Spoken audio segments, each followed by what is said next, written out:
Hi Sagittarius, this is Jav. Welcome pa sa ating channel. By the way, Sagittarius, this is your weekly gabay tarot reading from December 1 to 7, 2025. Gamitin ang reading na ito bilang gabay lamang kung naka-resonate kayo, comment down. Tandaan, Sagittarius, ito ay general reading. Kunin nyo lang po kung ano naka-resonate sa'yo.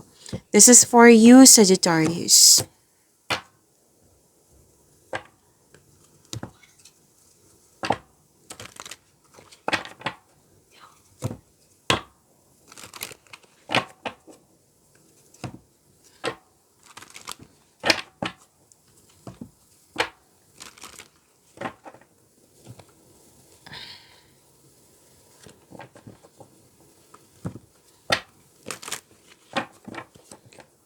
Para po ito sa iyo, Sagittarius, ngayong December 1 to 7, 2025.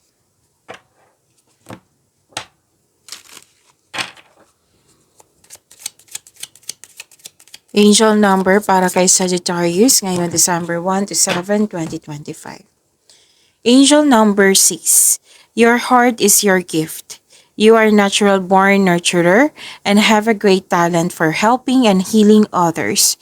You are the epitome of self-sacrifice and a protector of those you love. So to attract more blessings, let us say the power affirmation. Let us say, I am nurturing. I am nurturing. Okay. So show your kindness to everyone. May inalagaan ka dito eh. Pwedeng sa career mo, sa money mo, sa kapwa mo. At ginagamit mo yung talent mo, yung pagiging mabuti mo, yung mga ideas mo, talent mo, talino mo, ginagamit mo ito para i-share sa iba. Kumbaga, tutulungan mo sila. At nakikita ko din dito na magaling ka sa wisdom messages, Sagittarius. Okay, so that is angel number 6.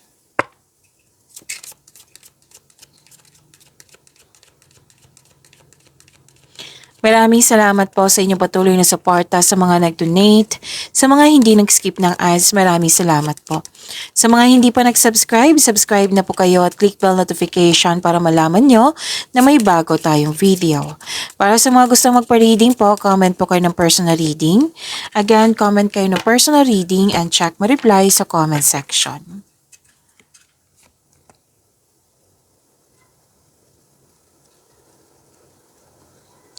Okay. Ang ganda nito kasi nakikita ko dito na nagpasya ka na i-release mo yung mga negativity, negative thoughts, or baggages. Oo. Na yung nabibigatan ka, nirelease mo ito at pinalitan mo ng positivity. So you are into healing.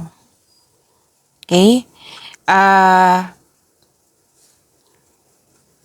May family dito or group of people na very supportive sa'yo. At nakikita ko dito na nagkaroon ng sinuko mo lahat kay God, yung worries mo at humingi ka ng divine assistance. Kaya may nakita ko dito ang spiritual growth and personal development. So, joy and happiness nakikita ko dito, success and positive outcome, claim nyo po. May special event, public event, community, meeting, reunion, party. Yan.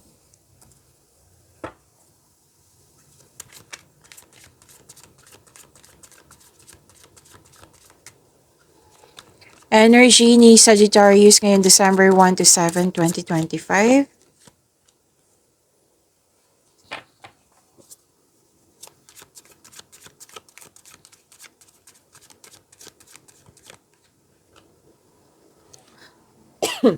Excuse me po. Kailangan kong inom ng tubig. Saglit lang po.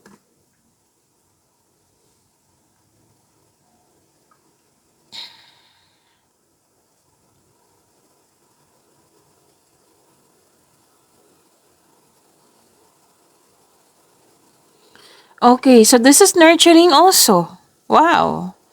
So, lumabas siya dito sa angel number 6 nyo. I am nurturing, di ba? Nurturing. At dito, nurturing din to. Pag-aaruga. Okay? Pag-aaruga po ito. May malaking influence ng isang babae po. Pwedeng siya yung nag-aalaga sa'yo or pwedeng ikaw to. Okay? Mapag-alaga, mapagmahal, maalalahanin, may inalagaan ng mga bata, family. Again, may nag-aalaga dito ng mga bata, family. Basta may mother figure dito. Pwede din may nag-aalaga ng baby or kakapanganak po na nag-aalaga ng baby. Yan. Tapos marami ka naisip na bagong ideas para sa ikakabuti ng iyong career, money.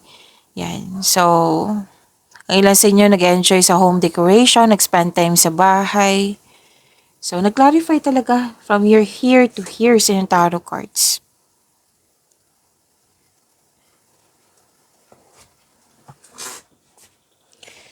Malalim yung iniisip nyo ngayon. Nag-iisip ng mga plano, pangarap sa buhay. Nag-iisip ng mga desires sa buhay. At pwede din pumipili ka dito ng like for example, maliligaw or liligawan mo. Pumipili ka sa kanila kung sino yung genuine na may love sa iyo. Mag-ingat lang po sa sobrang pag-iisip kasi baka hesitate o magkakaroon ng hesitation na malilito na kayo. Okay, pwede din ibang bagay to ha, sitwasyon, tao, pwede po namimili ka ng kaibigan, pwede namimili ka ng isang bagay na mas gusto mo, yan, pwede din ganyan. And gusto mo ng karagdagang investment, kaya malalim ang iniisip mo dito. Oo, so many big ideas eh. Ideas is a big blessings po from the universe. So, gusto mo mag-level up sa relasyon ba to? Kasi this is sa energy cards. Pwede sa love and romance to, personal life, career, and money. So, gusto nyo mag-level up.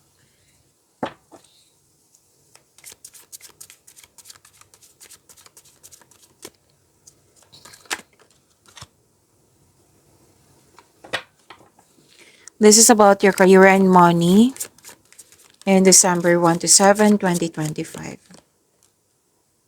Huwag kayo matakot sa card na ito ha, kasi walang mangyayaring masama. So, huwag mag-isip ng masama ha. This is transformation. Yan po yung ibig sabihin yan. Andito po si Angel of Transformation.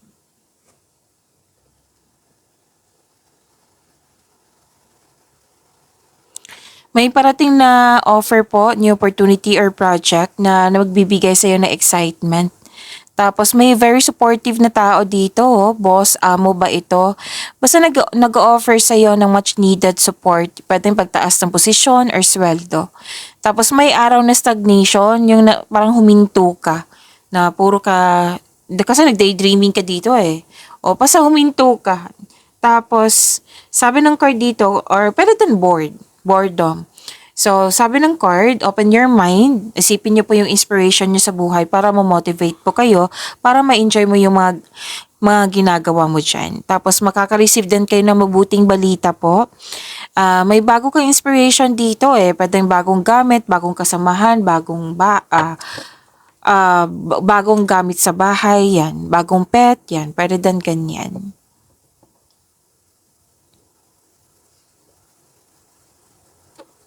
At ang sabi dito, transformation, yung sinabi ko kanina, na may transformation, this is a necessary change, this is transition, this is a perfect situation or perfect time.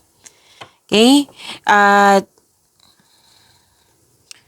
pwedeng change career ito kasi growth always means leaving something behind, okay? Pwedeng lilipat ka ng work, lilipat ka ng bagay, lilipat ka ng department, yan. Pwede din may babaguhin kayo sa mga ginagawa mo dyan para mas magkaroon ng growth kasi gagawa ka ng action para magkaroon ng growth. Yan talaga yung main reason. Okay? Para sa mga negosyante dito, may balak kayong itigil yung negosyo nyo para mag-try ng ibang negosyo na connected sa inyong passion, naka-align sa inyong passion.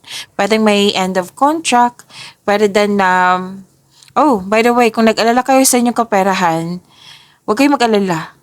Money matters will improve, so hold tight, kapit lang po. So to attract more blessings, let us say the power of formation. Let us say, kung dito sa Angel of Transformation po. Let us say, I embrace change and new beginnings.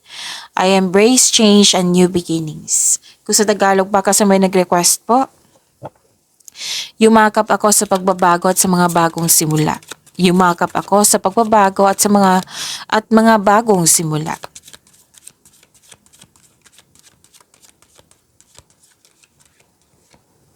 This is about your love life, self-love, partnership, and romance, Sagittarius.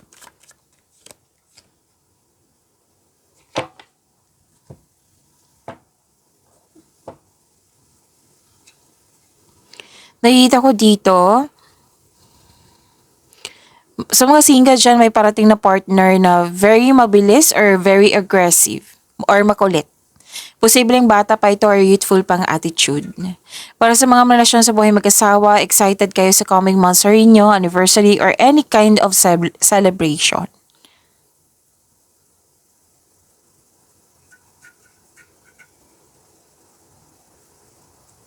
Okay, nakita ko dito sa mga single yung parating sa inyo na sinabi kanina.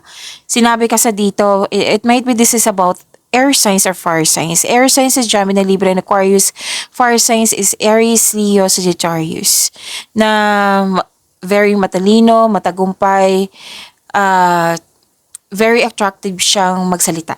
Yan. Pwede din ibang sign ha, pero mas nangibabaw yung sign nila dito. Sa mga marelasyon sa buhay mag-asawa, so, ang sinabi lang dito, mataas ang pasensya nito. Ang iyong partner ay ginagamit ang lohika kaysa sa emotion, mataas ang pasensya nito. Pag-imanin niyo po yung blessings sa binigay sa inyo, Sagittarius. See you tomorrow. Maraming salamat po.